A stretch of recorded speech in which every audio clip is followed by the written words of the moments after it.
వెంకటరమణి గెలిపిస్తే నియోజకవర్గాన్ని అద్భుతంగా అభివృద్ధి చేస్తామన్నారు. తమ నాయకుడు చంద్రబాబు చెప్పిన సూపర్ 6 గ్యారెంటీలను అమలు చేసేస్తామన్నారు. అభివృద్ధి సంక్షేమాలకు లోటే ఉండదని నమ్మబలికారు.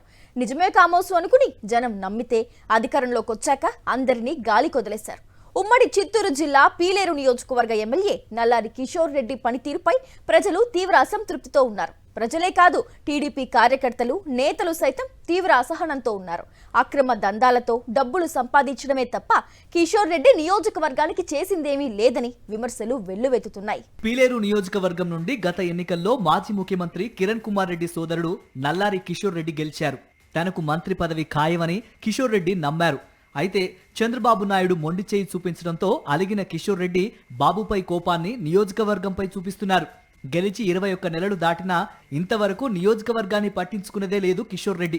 ఉమ్మడి ఆంధ్రప్రదేశ్ కు చివరి ముఖ్యమంత్రిగా తన అన్న కిరణ్ కుమార్ రెడ్డి ఉన్నప్పుడు షాడో సీఎంగా నియోజకవర్గంలో కిషోర్ కుమార్ రెడ్డి చేయని అక్రమ దందా లేదు.